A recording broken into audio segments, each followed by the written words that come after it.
Hi, hello, namaste, and welcome to the episode 4 of Shakespeare Sundays.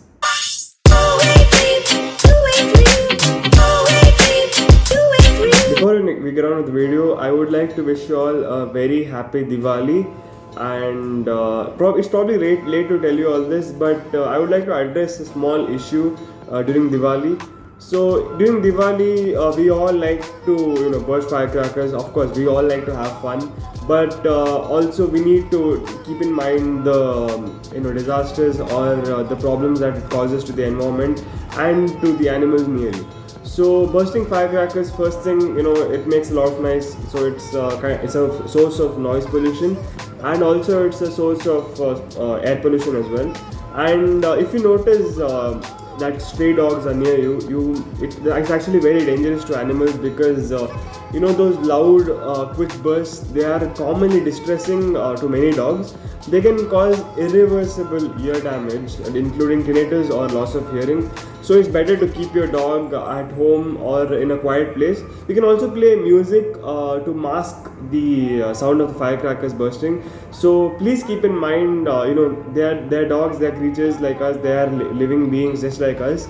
So please keep in mind next year. I mean, of course, it's too late because Diwali is almost done. So please keep in mind next year. And yes, again, I would like to wish you a very safe and happy Diwali. So today's play that I'll be discussing, I think this concept has been used in many Bollywood movies.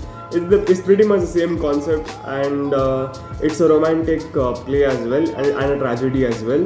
And you guessed it right, it's Romeo and Juliet. Today I'll be discussing the play that is Romeo and Juliet.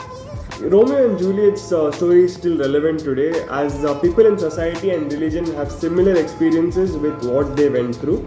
But there are also common events that happen in religion that are also similar to Romeo and Juliet. Arranged marriages in Muslim culture, forced marriage by parents, then the romantic stuff like if you die then I'll also die and all that. I know it's kind of cringy, but it also takes place in the play that is Romeo and Juliet. The tragedy is a very huge misunderstanding by both the lovers, that is Romeo and Juliet. It could have been avoided, but Shakespeare went it with a different way. So let's get on with it, and I'll give you a small explanation on how the play goes. So if you want the small summary, the summary goes like this. The classic story of boy meets girl.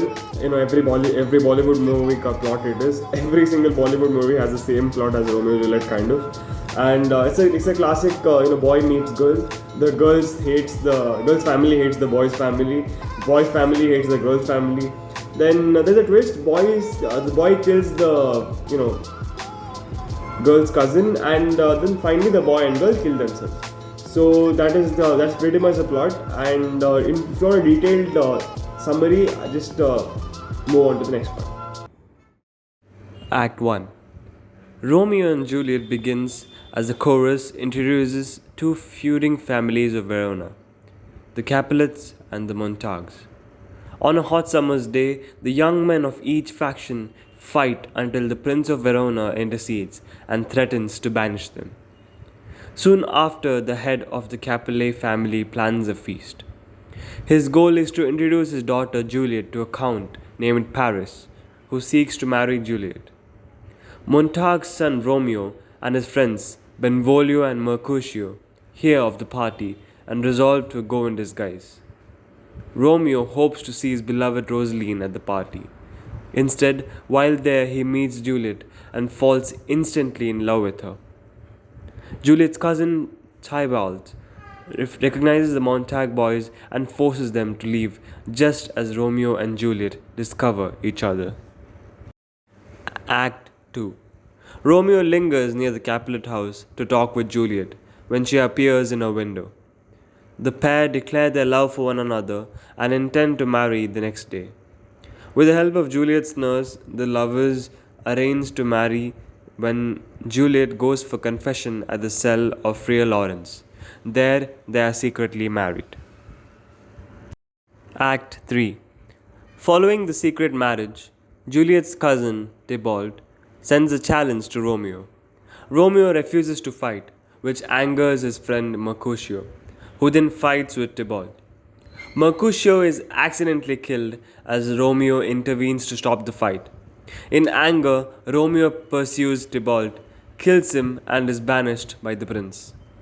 Juliet is anxious when Romeo is late to meet her and learns of the brawl, Tybalt's death, and Romeo's banishment. Friar Lawrence arranges for Romeo to spend the night with Juliet before he leaves for Mantua. Meanwhile, the Capulet family grieves for Tybalt. So Lord Capulet moves Juliet's marriage to Paris to the next day. Juliet's parents are angry when Juliet doesn't want to marry Paris, but they don't know about her secret marriage to Romeo. Act 4. Friar Lawrence helps Juliet by providing a sleeping draught that will make her seem dead. When the wedding party arrives to greet Juliet the next day, they believe she is dead. The friar sends a messenger to warn Romeo of Juliet's plan and bids him to come to the Capulet family monument to rescue his sleeping wife. Act 5. The vital message to Romeo doesn't arrive in time because the plague is in town. So the messenger cannot leave Verona. Hearing from his servant that Juliet is dead, Romeo buys poison from an apothecary in Mantua. He returns to Verona and goes to the tomb where he surprises and kills the mourning Paris. Romeo takes his poison and dies, while Juliet awakens from a drugged coma.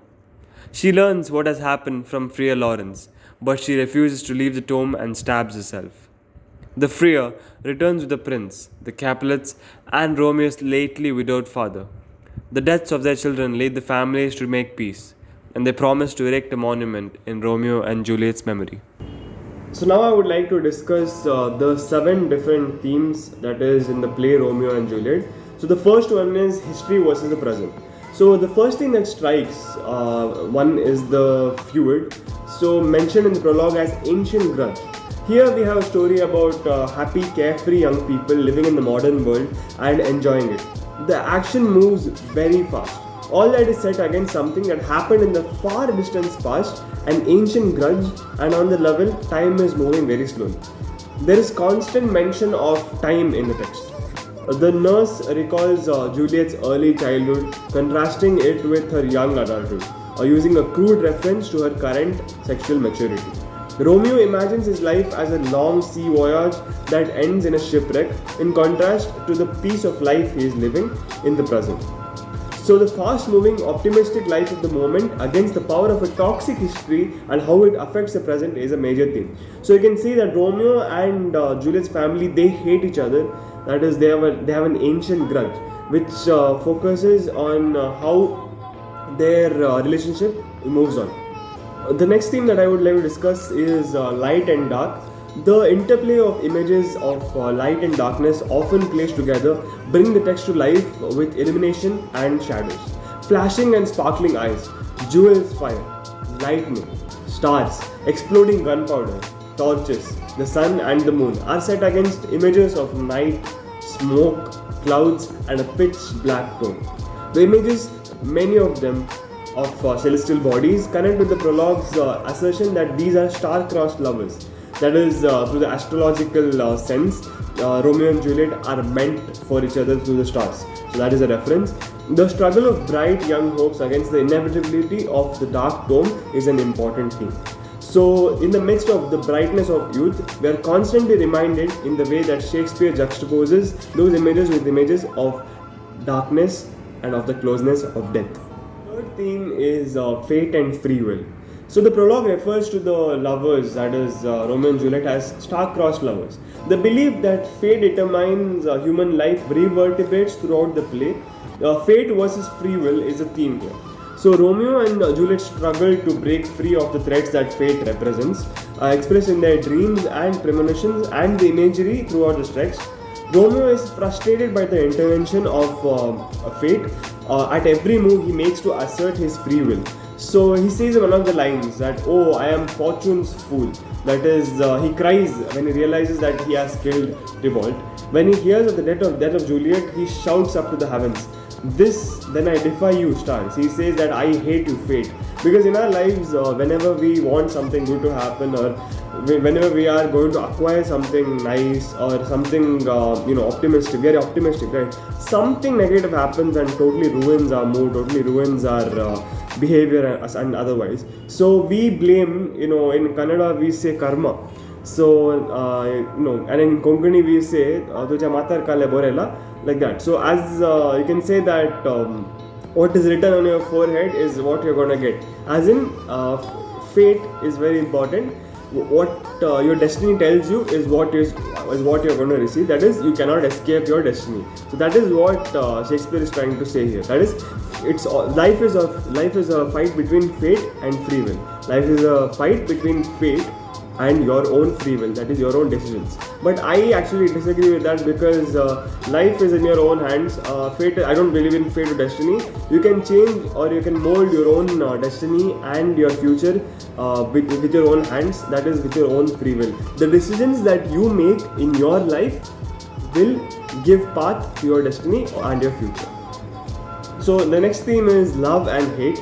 The intensity of the love between Romeo and Juliet is pitched against the hate-ridden society in which they live. So there is a famous balcony scene which is enacted in very various Bollywood movies, romantic Bollywood movies as such. So in the balcony scene, Juliet tells Romeo that if her kinsmen, that is if her siblings, find him in the orchard, they will murder him. Same thing that you can observe in the Bollywood films as well.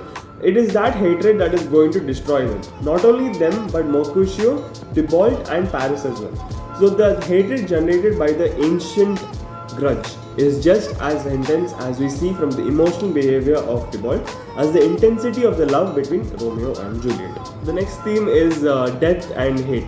I mean, come on, this is a Shakespeare play. There are going to be 2 or more deaths. So death is ever present in Verona, where the play is taking place. The old folk mutter about it all the time. The old people, all the elderly people, they say, we were born to die. That's the end of all. And young lives are abruptly cut short, so abruptly that the speed of it is in a shock in itself. The word death pervades the text. Death is even personified. We see him shutting up the doors of life, eating the living, fighting on the battlefield. So the Grim Reaper. Most horrifying is that he is Juliet's bridegroom. Death is my son-in-law, death is my heir, my daughter he hath wedded. Wails Capulet as he weeps over Juliet's body. Against all that are the hopes of the lovers for a life, together doomed by star. So lovers, not only pessimism and not only the ancient grudge, death is also a factor which hinders their relationship to move further. The thing that I would like to discuss is youth versus age. So the youthful, impetuous emotion of the lovers bumps up against the cautious, mature wisdom of the older people. So there's a character called Freya Lawrence who cautions Romeo, saying, "Love moderately, long love doth so." So Tybalt's rage at finding Romeo at the Capulet party and wanting to fight him there and there is put on by the older Capulet. This contrast is far more complex. However, when one thinks about the folly of Freya Lawrence in his support for the young lover's marriage, and also Capulet's mood swings and outbursts of violence in his efforts to deal with his daughter. So such things throw doubt on the wisdom they proclaim against the go-for-it approach of the younger generation.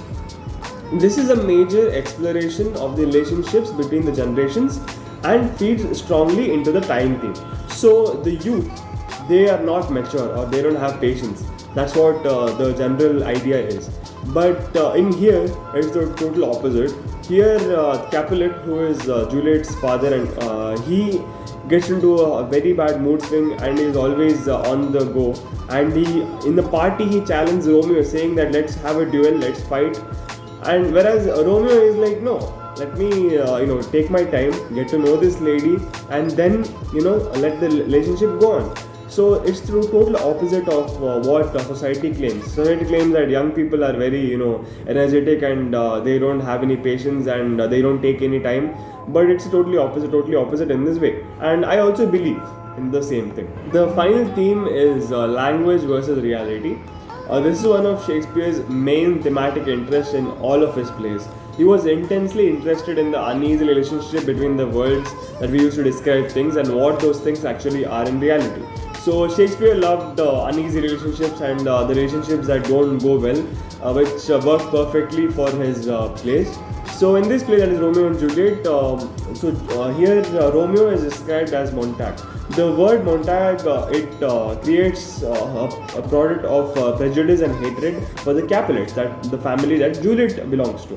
So Tybalt is blinded by malice at the very sound of Romeo's voice. The word Montag has nothing to do with who Romeo is, but the word Capulet is the phrase that brings about the tragedy between Romeo and Juliet. If Romeo had been introduced as Romeo Capulet, I don't think they would have there would be no possibility of any tragedy. But still, Juliet says, "What's in a name? A rose by any other name would also smell as sweet."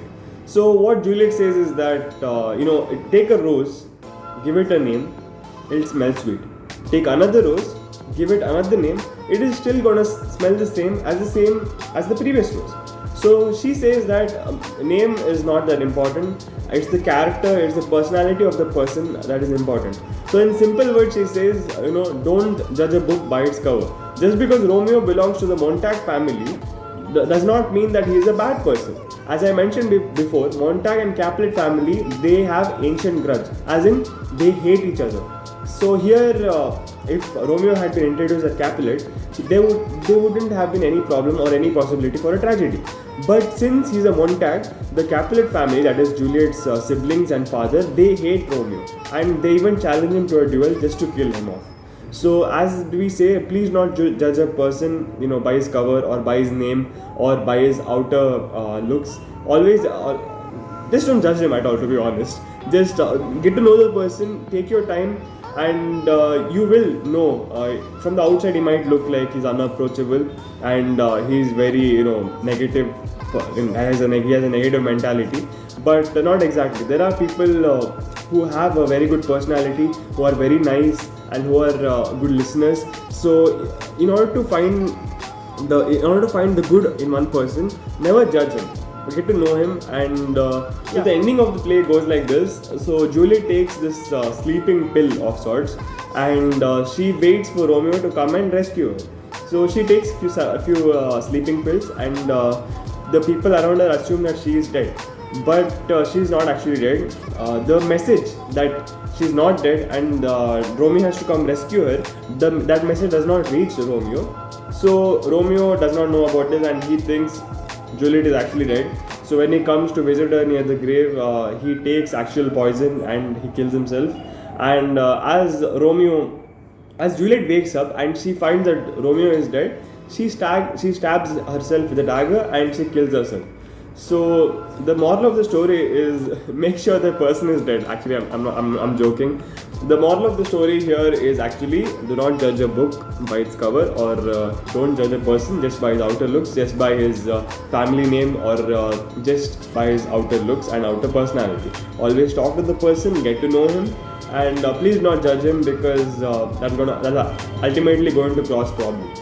So yeah, that's the video for today, and I'll see you next Sunday with another video. And until then, bye, goodbye, namaste.